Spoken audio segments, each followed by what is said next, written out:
అందరికీ నమస్తే అండి. 3 పత్రికలు మన రాష్ట్రంలో ప్రధానంగా దాపురించాయి. సో ఆ 3 పత్రికలను కూడా మనం రోజు కూడా ఏంటి వాటిలో వాస్తవాలేంటి, వార్తలు, ఉద్దేశాలేంటి ఇదంతా కూడా మనం ఎప్పటికప్పుడు చెప్పుకుంటున్నాం డైలీ. సో కంటెంట్ నచ్చిన వాళ్ళైతే మాత్రం సబ్స్క్రైబ్ చేసుకోండి. మనం ఎక్కడ 190 దగ్గరకు వచ్చామండి. అలా పాక్కుంటా బొంగురుకుంటా ఎక్కడున్నాం? 1,90,000 దగ్గర ఉన్నాం. ఎస్, 1,90,000. ఇంకో 10,000 సబ్స్క్రైబర్స్ వస్తే చాలు. ఈ 10,000 సబ్స్క్రైబర్స్ ఈ నెలాఖరులోపు తెప్పించేయండి. ఇదిగో మార్చి 13వ తేదీ ఈరోజు. ఈ నెలాఖరులోపు వస్తాయి అనుకుంటున్నారు. నాకు రోజుకి యావరేజ్గా 500 మంది యాడ్ అవుతున్నారు. సో ఈ లెక్కన 20 రోజులు పట్టవచ్చు. 20 రోజులు కాదు కానీ ఒక మార్చి 25వ తేదీ కల్లా చూడండి, తలో చేయి వేయండి. నేను అడుగుతా, ఫస్ట్ 10,000 మంది మీకు వీడియో చూసిన వాళ్ళు ఒక 10,000 మందికి బాగా నచ్చుద్ది వీడియో, వాళ్ళే ఇంకొకరి చేత సబ్స్క్రైబ్ చేయించేస్తే చాలు. అలాగన్నానని బలవంతంగా ఎవరి చేత సబ్స్క్రైబ్ చేయించొద్దు, బలవంతంగా చేయించొద్దు. మన ఐడియాలజీ, మన కంటెంట్ నచ్చిన వాళ్ళ చేతనే చేయించండి. ఏ పార్టీ అయినా పర్లా. నిజాలు తెలుసుకోవాలనే ఆతృత ఉన్న వాళ్ళ చేత చేయించండి. ముందు నేను ఒక విషయం చెప్పాలనుకున్నా. ముందు గీతాంజలి టాపిక్కే కాసేపు మాట్లాడదాం. గీతాంజలి విషయంలో తెలుగుదేశం పార్టీ ట్రోల్స్ చేయడం వల్లనే ఆమె అలా చేసుకుంది అని చెప్పి వైఎస్ఆర్ కాంగ్రెస్ పార్టీ వాళ్ళు చెప్తున్నారు. ట్రోల్స్ జరిగిన మాట వాస్తవమే, ట్రోల్స్ జరగలేదని ఎవరు అనట్లేదు. ట్రోల్స్ జరిగిన మాట వాస్తవమే. అయితే అక్కడ ప్రమాదవశాత్తు జరిగిందా, నిజంగా ఆమె అలా చేసుకుందా, ఇంట్లో గొడవ జరిగిందా, ఇంట్లో అసలు ఏం జరిగింది అనేది ఆ భర్తకు తెలుసు. అలాగే ఆమె ఫోన్కి ఎవరెవరు ఫోన్ చేశారు, ఎవరెవరు ఏమేమి మెసేజ్లు పెట్టారనేది కూడా తెలియాలి. సో పోలీసులు కూడా ఆమె ఫోన్కి కొన్ని అసభ్యకరమైన మెసేజెస్ వచ్చాయి, కొంతమంది పెట్టారు అని కేసులో ఎఫ్ఐఆర్లో అవి కూడా రాశారంట. సో సోషల్ మీడియా ట్రోలింగ్స్ వలన అండ్ ఆమె మొబైల్కి కొన్ని మెసేజెస్ రావడం వలన దానికి హర్ట్ అయ్యి ఆమె చేసుకుంది అని చెప్పి పోలీసులు కూడా కేసు కట్టి దర్యాప్తు చేస్తున్నారు. నిన్న ఎస్పీ గారు కూడా అదే మాట చెప్పారు. సో ట్రోలింగ్స్ ఎంత బాధ్యత ఉందో, అయితే ట్రోలింగ్స్ వల్లనే చనిపోతారు అంటే రీసెంట్గా వైఎస్ షర్మిల గారు ఉన్నారు. ఇప్పుడు ట్రోలింగ్స్ తప్పు అని వైసీపీ వాళ్ళు అంటున్నారు. ఒక ఆడమ్మాయి, ఆడపిల్ల మీద ట్రోలింగ్స్ ఏంటి అని అంటున్నారు. మరి షర్మిల గారు కూడా ఆడపిల్లగా. సో మరి ఆమె మీద ఎంత దారుణంగా ట్రోల్స్ చేశారు, ఎంతో దారుణంగా చేశారు. సునీత గారి మీద ఎంత దారుణంగా చేశారు. సో ట్రోలింగ్స్ అనేవి అన్ని పార్టీలకు కామన్ అయిపోయాయి. సరే, ఇది ఇలా ఉంటే రాత్రి తెలుగుదేశం పార్టీ ఒక వీడియో రిలీజ్ చేసింది. టీడీపీ ట్విట్టర్లో ఒక వీడియో రిలీజ్ చేశారు. అయితే ఆ వీడియో ఫేక్, ఆ వీడియో ఎడిట్ చేసిన వీడియో. మరి ఎందుకో తెలుగుదేశం పార్టీకి కూడా ఫేక్ దురద అంటుకుంది. అది ఎందుకు ఫేకు, ఎలా ఫేకు అనేది నేను చెప్తాను. అంటే గుమ్మడికాయల దొంగ అంటే భుజాలు తడుముకునేటట్టు టీడీపీ ఈ ఇష్యూతో టీడీపీ డిఫెన్స్లో పడిపోయింది. ఆ డిఫెన్స్ నుంచి బయటకు రావడానికి, ఆత్మరక్షణ నుంచి బయటకు రావడానికి, వైసీపీ మీద తిరిగి అటాక్ చేయడానికి ఒక వీడియో వదిలింది. ఆ వీడియోలో కొన్ని ఫేక్ అంశాలు ఉన్నాయి. అవేంటనేది నేను నెక్స్ట్ వీడియోలో చెప్తాను. సో ఎవరైనా సరే ఫేక్స్ అలవాటు అయిపోయినాయి ఈ రోజుల్లో. నేను చెప్తాను, నెక్స్ట్ వీడియో చేస్తా, కంగారు పడద్దు. ఇక కాపులకు జగన్ దగ. సో ఇప్పుడు గీతాంజలి ఇష్యూ ఇంకా ఈ వీడియోలో మళ్ళీ మాట్లాడను. సాక్షిలో రాశారు, అయినా సరే ఇంకా నేను ఆ ఇష్యూ ఏమీ మాట్లాడను. కాపులకు జగన్ దగ. కార్పొరేషన్ను నిర్లక్ష్యం చేసిన వైకాపా సర్కారు. ఎక్కడికక్కడ ఆగిన కాపు భవనాల నిర్మాణం. వారి విదేశీ విద్యా పథకం పైన కుతంత్రాలు. వారి ఓట్లు కావాలి, వారంతా తన పక్షాన నిలవాలి, తనకు జేజేలు పలకాలి, కానీ వారి అభివృద్ధి మాత్రం వద్దు. కాపుల విషయంలో జగన్ తీరు అచ్చం ఇలానే ఉంది.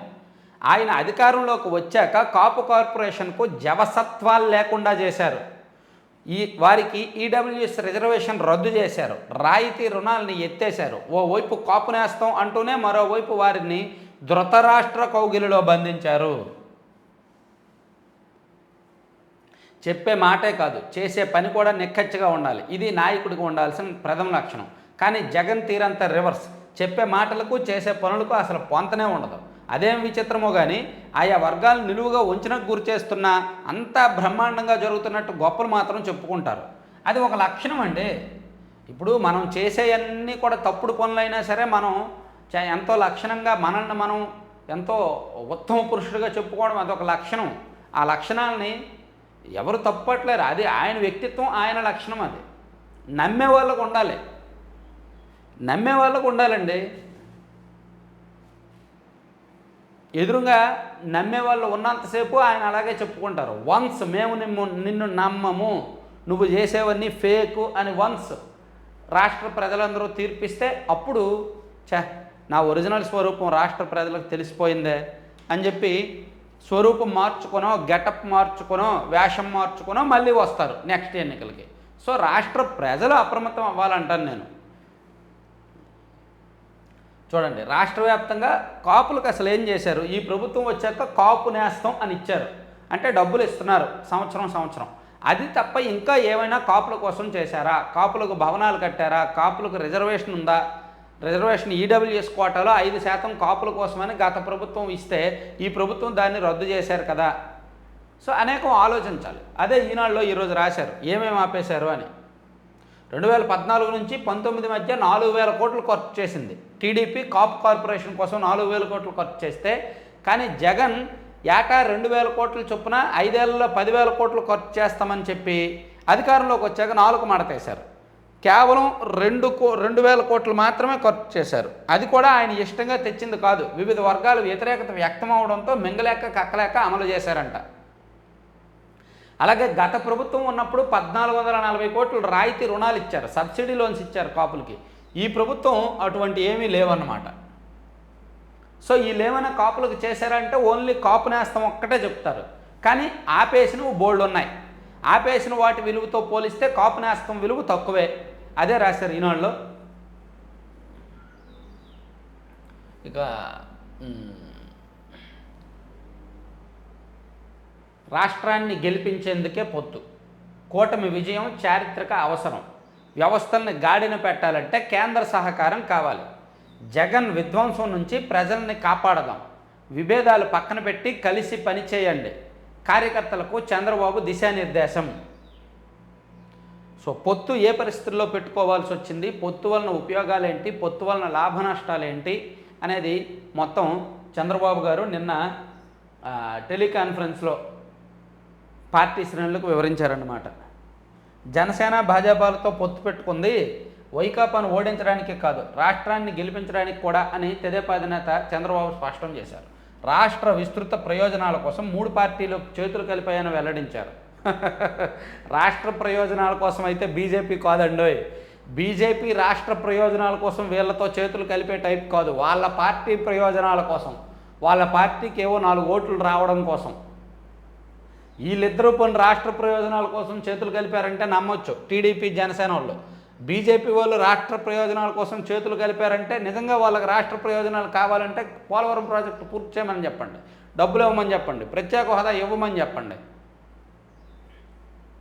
అలాగే రౌడీల చేతుల్లోంచి రాజ్యం తీసేద్దాం, అసాధ్యమయ్యే పొత్తును సుసాధ్యం చేశా, జగన్తో పాటు ఆయన జలగలను ఓడిద్దాం, మే 15 నాటికి వైకాపా విముక్త ఆంధ్రప్రదేశ్ తథ్యం, భీమవరం వీధి రౌడీని సాగనంపుదాం, జనసేన అధ్యక్షుడు పవన్ కళ్యాణ్, మాజీ ఎమ్మెల్యే రామాంజనేయులు పార్టీలో చేరిక.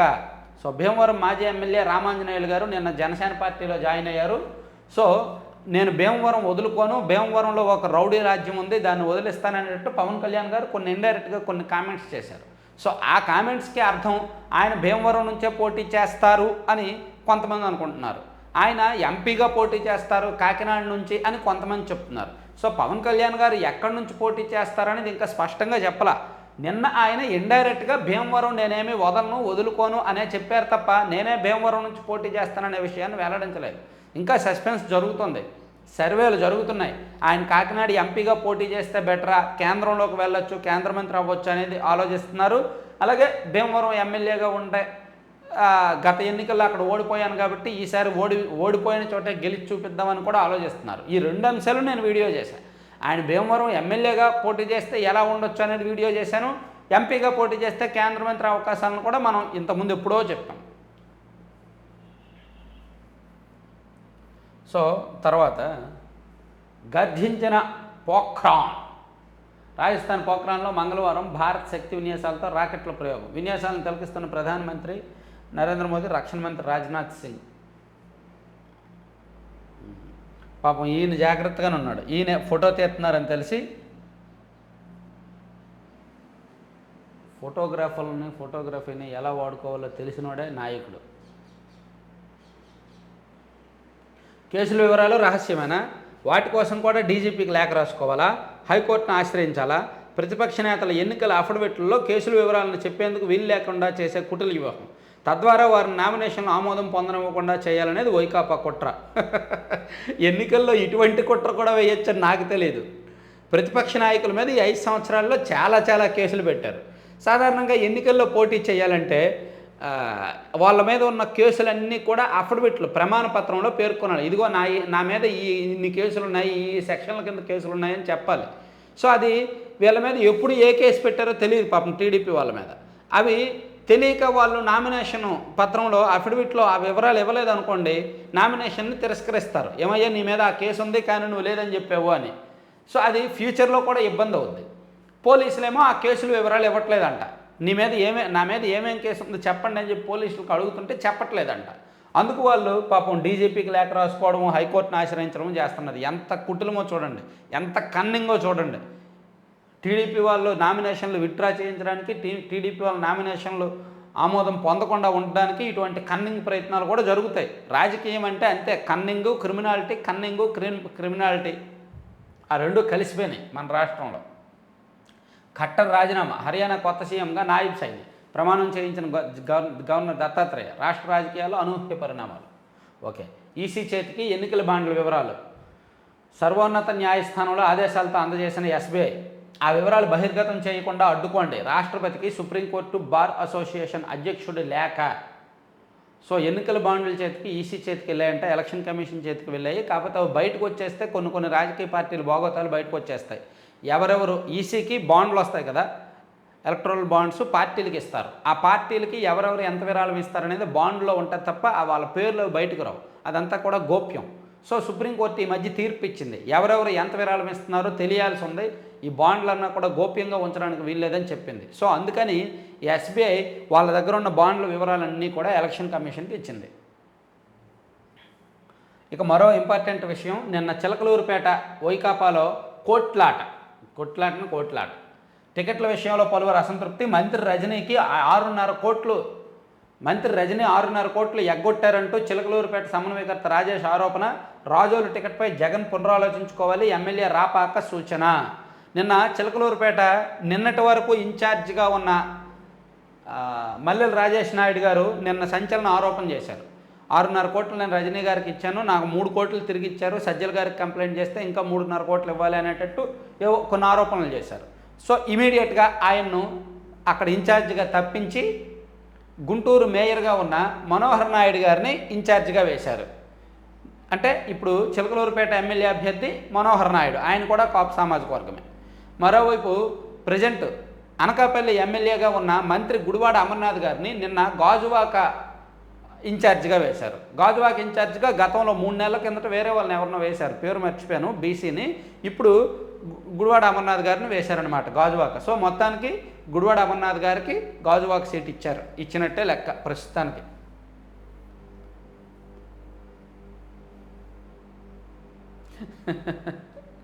ఎస్బీఐ సుప్రీం ఆదేశాలతో ఈసీ చేతికి ఎలక్ట్రల్ బాండ్లు.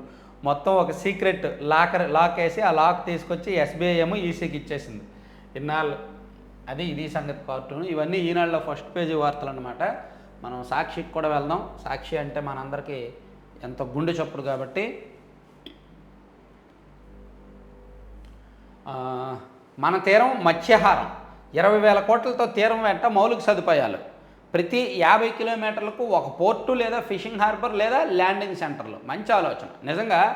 మన రాష్ట్రంలో దేశంలో అత్యధిక సముద్ర తీరం ఉన్నది గుజరాత్లో. గుజరాత్ తర్వాత 2వ స్థానంలో ఆంధ్రప్రదేశ్ ఉంది.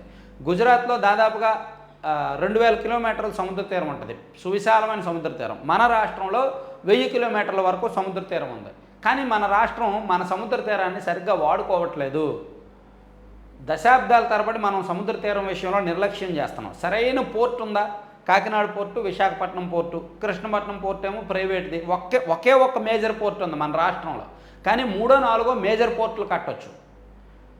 మేజర్ పోర్టులు అంటే కేంద్రం సహకారంతో నిర్మించాలి. మైనర్ పోర్టులు అంటే రాష్ట్రమైనా కట్టేయచ్చు. సో మైనర్ పోర్టులు తక్కువే ఉన్నాయి, మేజర్ పోర్టులు తక్కువే ఉన్నాయి. సో అందుకే ఈ ఆలోచన మంచిదే. ప్రతి 50 కిలోమీటర్లకు ఒక పోర్టు లేదా ఫిషింగ్ హార్బర్ లేదా ల్యాండింగ్ పెట్టాలనేది మంచిదే. కాకపోతే వీళ్ళు మాటలు చెప్తారు తప్ప పనులు చేసే టైప్ కాదనమాట. వాయువేగంతో 4 పోర్టులు, బ్లూ ఎకానమీని పెంచేలా చర్యలు, జువ్వలదిన్నె హార్బర్ను వర్చువల్గా కాకుండా నేరుగా వెళ్ళి ప్రారంభిస్తా. అక్కడ బటన్ నొక్కాలిగా, మరి బటన్ నొక్కి పవన్ కళ్యాణ్ గారిని చంద్రబాబు గారిని తిట్టాలిగా, వెళ్ళండి. ఓఎన్జీసీ పైప్ లైన్తో ఉపాధి కోల్పోయిన మత్స్యకార కుటుంబాలకు 5వ విడత సాయం, 23,459 కుటుంబాలకు 161.86 కోట్లు నేరుగా ఖాతాల్లోకి జమ చేసిన ముఖ్యమంత్రి వైఎస్ జగన్మోహన్ రెడ్డి. 5 ఏళ్లలో మత్స్యకార భరోసాతో 538 కోట్ల లబ్ధి, దాదాపుగా 20,000 బోట్లకు డీజిల్ సబ్సిడీ కింద 130 కోట్లకు పైగా చెల్లింపు, దురదృష్టవశాత్తు మరణిస్తే అందించే ఎక్స్గ్రేషియా 10 లక్షలకు పెంపు. సో మన రాష్ట్రంలో మత్స్యకార ఓట్లు దాదాపుగా 2.5% ఉంటారు. సో మత్స్యకారుల కోసం ఒక బిస్కెట్, హారం, మత్స్యకారుల మెడలో ఒక హారం అనుకుందాంలే పోనీ. ఇదన్నమాట మత్స్యకారులకు సంబంధించి నిన్న బాగానే ఉంది.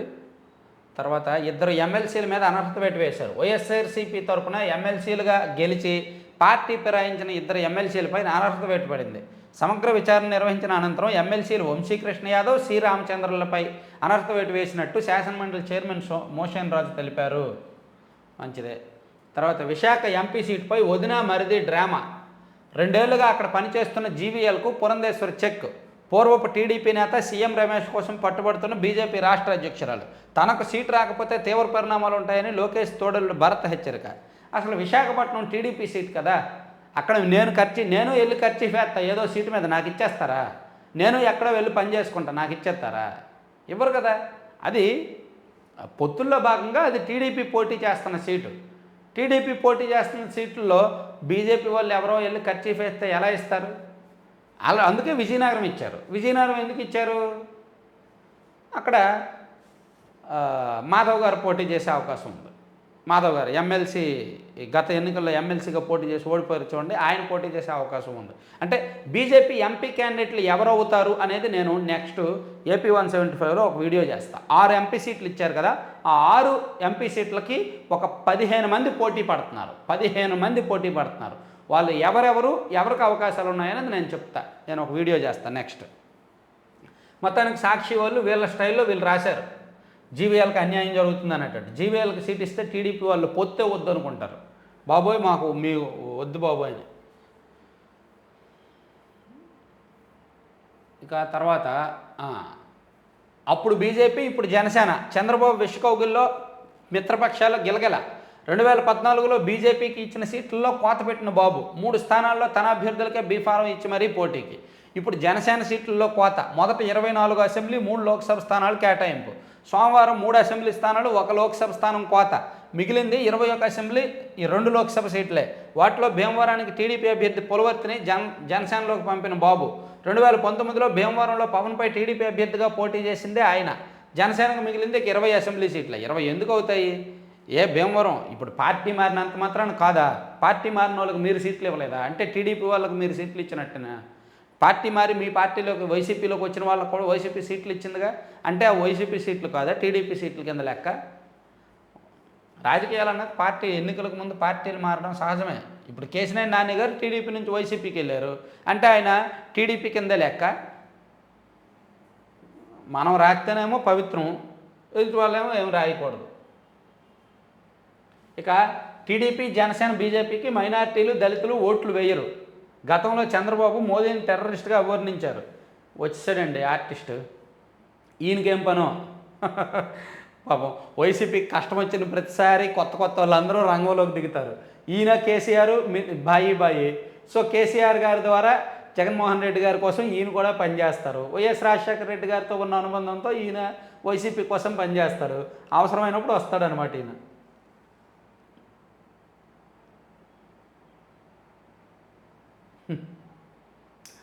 సో ఇవి సాక్షిలో మొదటి పేజీ వార్తలు. సాక్షిలో రెండో పేజీకి కూడా వెళ్దాం. మనకు ఎంతో అభిమాన పత్రిక, తెలుగులో అత్యంత నీతి నిజాయితీతో కూడిన పత్రిక, ప్రపంచంలోనే అత్యంత నిజాయితీ గల నిబద్ధత గల పత్రిక, కళ్ళెదుటే అభివృద్ధి. విజయవాడలో రిటైనింగ్ వాల్, రివర్ ఫ్రంట్ పార్కును ప్రారంభించిన సీఎం జగన్. 500 కోట్లతో నిర్మించిన కృష్ణా రిటైనింగ్ వాల్తో వరదల నుంచి నిశ్చింత. 239 కోట్లతో మురుగునీటి శుద్ధి ప్లాంట్లకు శంకుస్థాపన. 31,866 మంది పేదలకు సంపూర్ణ హక్కులతో పట్టాలు జారీ. మంచిదే. బాధితులకు ముఖ్యమంత్రి ఆపన్న హస్తం, ఇద్దరికి 2 లక్షల చొప్పున ఆర్థిక సాయం. రేపు సీఎం జగన్ కర్నూలు, నంద్యాల జిల్లాల పర్యటన. సరే, ఇవన్నీ సాక్ష్యాంశాలు. ఆంధ్రజ్యోతికి కూడా వెళ్దాం. ఆంధ్రజ్యోతి ఏమేశారు? కొత్త వందే భారత్ రైళ్లు ప్రారంభం, ఏలూరులో రైల్వే స్టేషన్ల ఆధునీకరణకు శంకుస్థాపన, తిరుపతి అనుసంధానం, పవిత్ర నగరాల మధ్య రవాణా మెరుగుదలకు. సో ఈరోజు రైల్వే స్టేషన్ల ప్రారంభం అన్నీ జరుగుతున్నాయన్నమాట. రైల్వే స్టేషన్లు, ఏలూరులో రైల్వే స్టేషన్ ఆధునీకరణ జరిగింది. 260 కోట్లకు పైగా ప్రాజెక్టు. అది ఎవరు చేశారు? ఏలూరులో ఉన్న ఒక బీజేపీ నాయకుడే చేశాడు. అంటే బీజేపీలో ఉన్న కేంద్రంలో అధికారంలో ఉన్నారు కాబట్టి కాంట్రాక్ట్ వాళ్ళకే ఇచ్చుకుంటారు. ఏలూరులో ఉన్న ఒక బీజేపీ నాయకుడికే ఇచ్చారు. ఆయన ఎంపీ సీట్ ఆశిస్తున్నారు. అలాగే ఉంటాయి రాజకీయాలు. ఎవరి డబ్బో తెచ్చి పెట్టరు, ప్రజల డబ్బులే తీసుకొచ్చి రాజకీయాల్లో ఖర్చు పెడతారు పదవుల కోసం. జనం డబ్బు, జగన్ డబ్బు. డిజిటల్ కార్పొరేషన్కు సొమ్ములు కుమ్ముడు. ఇప్పటికే ఏడాదికి 100 కోట్లు, మరో 40 కోట్లు కావాలన్న ఎండి. వెంటనే 20 కోట్లు ఇచ్చేసిన సర్కారు. ప్రభుత్వ సంస్థగా డిజిటల్ కార్పొరేషన్.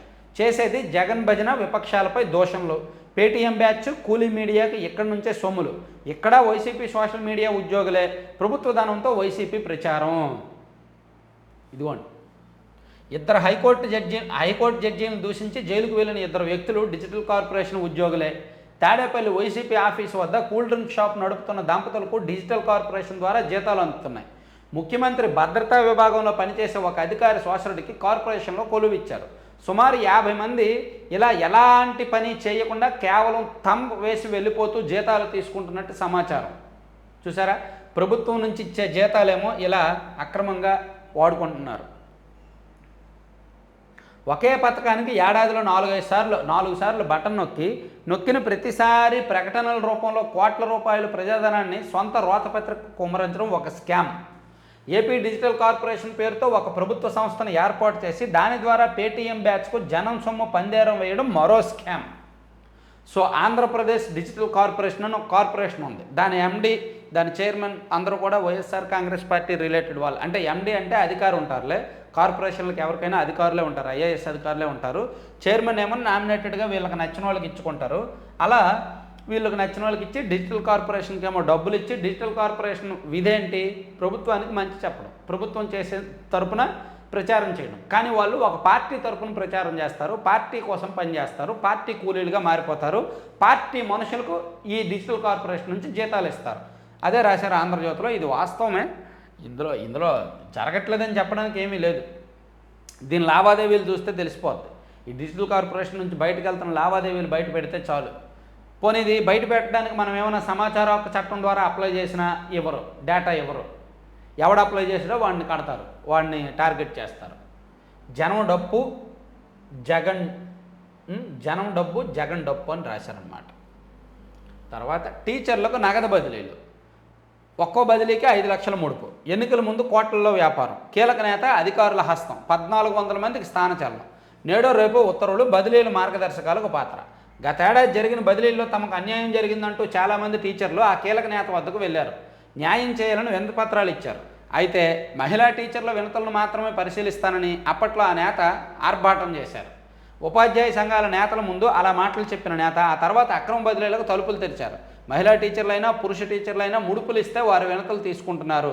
సరిగ్గా ఎన్నికల వేళ నగదు బదిలీలు అంటే 5 లక్షలు ఇస్తే ఎక్కడికి కావాలంటే అక్కడికి ట్రాన్స్ఫర్లు జరుగుతున్నాయంట టీచర్లకి. చూడండి, ఇటువంటి ఆఫర్ మళ్ళీ రాదు. ఇక దిగొచ్చిన ఎస్బీఐ చెప్పుకున్నాం. హర్యానా సీఎంగా నాయబ్ సైని చెప్పుకున్నాం. టార్గెట్ 160 లక్ష్య సాధనకు కలిసి పనిచేద్దాం చంద్రబాబు.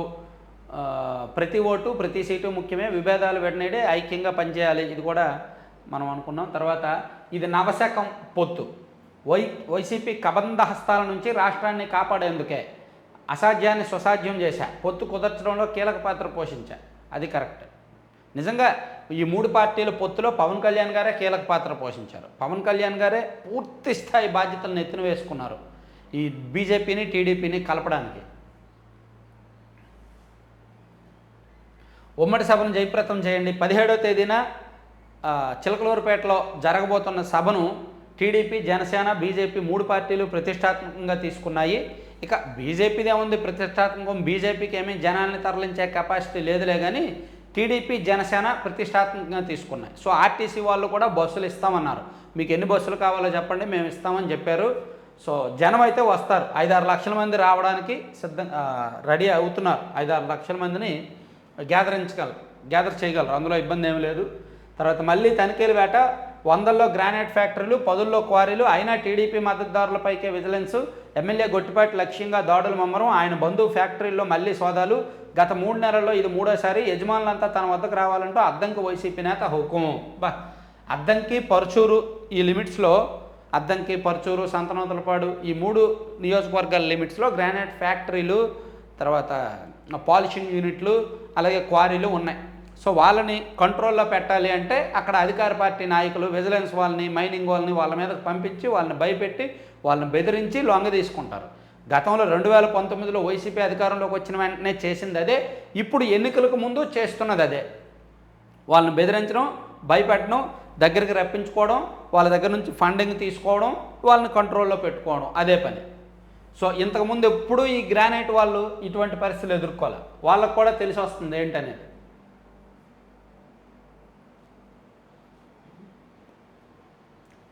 ఎన్నికల డిఎస్ఏ పోలింగ్ సమయంలోనే పరీక్షలు ఈ నెల 30 నుంచి ప్రారంభం. 30వ తేదీ నుంచి 14 రోజులు డిఎస్సి పరీక్షలు. ఒకవైపు ఎన్నికలు జరుగుతాయి, మరోవైపు డిఎస్సి ఎగ్జామ్స్ జరుగుతాయి. టికెట్ ఇప్పిస్తానని రజనీ 6.5 కోట్లు తీసుకున్నారు, ఇప్పుడు పేట నుంచి తప్పించారు. డబ్బులు తిరిగి ఇవ్వాలని సజ్జల వద్ద పంచాయతీ పెడితే 3.5 కోట్లు ఇచ్చారు. మంత్రి విడుదల రజనీపై రాజేష్ నాయుడు ఫైర్. పార్టీ బతకాలంటే సజ్జలను మార్చండి. మర్రి రాజశేఖర్ను జగన్ మోసం చేశారు. మంత్రి పదవి ఇస్తానని మడమ తిప్పారు. వైసీపీ సమన్వయకర్త మల్లెల ధ్వజం. గుంటూరు వైసీపీలో ముసలం. పాపం ఆయన పార్టీ నుంచి సస్పెండ్ చేస్తారు. ఈరోజు రాత్రి ఇన్ఛార్జిని మార్చేశారు. రాజేష్ నాయుడు గారి ప్లేస్లో మనోహర్ నాయుడిని పెట్టారు. ఈరోజు మేబీ రాజేష్ నాయుడిని సస్పెండ్ చేసే అవకాశం ఉంది.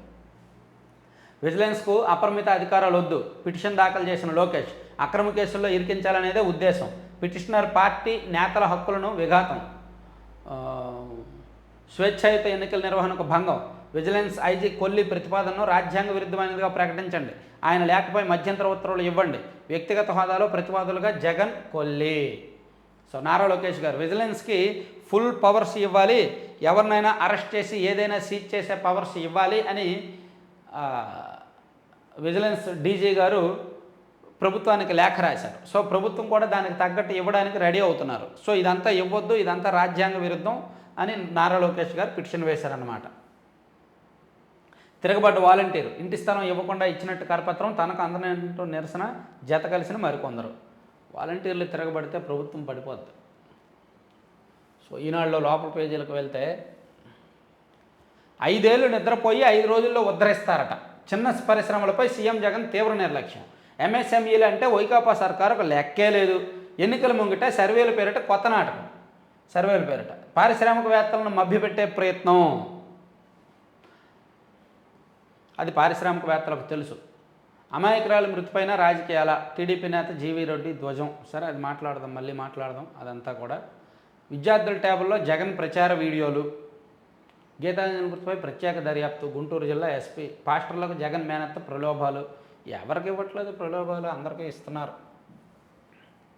అవినీతి ఖాకీల సస్పెన్షన్. ఏసీబీలో ఉంటూ అక్రమాలకు పాల్పొని 2 డిఎస్పీలు, సీఏలు, ఒక కానిస్టేబుల్ వేటు. అక్రమార్కులతో అంటకాగి అందిన కాడికి వసూలు చేసినట్టు విచారణలో గుర్తింపు. 2 డిఎస్పీలు. అలా అవినీతి చేసిన డిఎస్పీలను సస్పెండ్ చేయాలి అంటే, పోలీసులను సస్పెండ్ చేయాలంటే మన రాష్ట్రంలో పోలీస్ డిపార్ట్మెంట్లో 90% మందిని లేపేయాలి. రౌడీలు అభివృద్ధి చేయగలరా? ముఖ్యమంత్రి వైఎస్ జగన్మోహన్ రెడ్డి రౌడీ అని అంటున్నారు. రౌడీలు ఈ విధంగా అభివృద్ధి చేయగలరా అని రాష్ట్ర రెవెన్యూ శాఖ మంత్రి ధర్మాన ప్రసాదరావు ప్రశ్నించారు. వివేక కేసు విచారణ 18కు వాయిదా. 18 నుంచి ఒంటిపోటు బోర్డులు.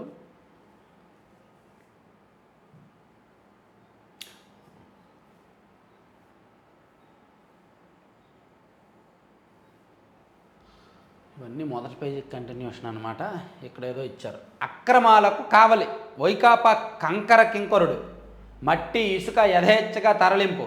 వీటి నుంచే ఇప్పటి వరకు 100 కోట్ల దోపిడీ. 7 బినామీలతో అరాచకాలు. భూ కబ్జాలు, సెటిల్మెంట్లు నిత్యకృత్యం. అదండి పరిస్థితి.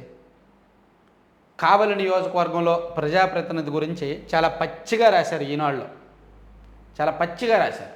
కావలి నియోజకవర్గంలో ఏ విధంగా జరుగుతోంది, ఆ ప్రజాప్రతినిధి ఇసుక మట్టి అక్రమంగా ఏ విధంగా వేస్తున్నారు అనేది రాశారు.